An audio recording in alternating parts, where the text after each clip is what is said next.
உங்களுக்கு மனம் குருவாக செயல்படுகிறதா? மனம் சாத்தானா தானே செயல்படுது, நெகட்டிவ் தானே பண்ண சொல்லுது. அப்ப என்ன, அந்த மனதை குருவாக மாற்ற வரைக்கும் அந்த மனசை குருவா மாத்துற அந்த டெக்னிக்கு, அந்த ஃபார்முலாவை சொல்லி தரதுக்கு ஆரம்பத்தில் யாரோ ஒருத்தர் வேணும்ல. அதுக்குத்தான் நீ உங்க ஸ்பீச்ல அந்த புரோக்கர் உங்களுக்கு அவசியம் தான்.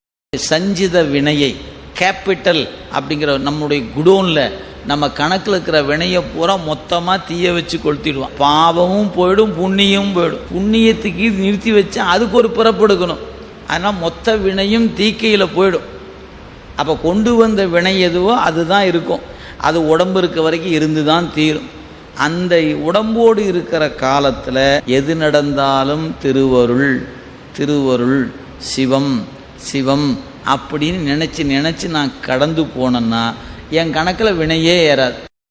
ஒவ்வொருத்தருக்கும் ஒவ்வொரு இஷ்ட தெய்வம்னு ஒன்று இருக்கும். அங்கே கம்ஃபர்ட் ஜோனில் போய் அவங்க லாக் ஆகிடுவாங்க. அது நல்லதுன்ற நான் எனக்கு யாரோ ஒருத்தரை பார்த்து எனக்கு கிடைக்கக்கூடிய அந்த இணக்கம், என்னை சார்ந்தவர்களுக்கு இல்லை எனக்கு என்னை பரிச்சயமானவர்களுக்கு அந்த இணக்கம் எனக்கு கிடைக்குன்னா அங்கே தான் மனோலயம் நடக்குது. அது யார் மேலே ஆகுதோ அவர் தான் உங்கள் குரு. இருக்குமா பிடிச்சிங்க.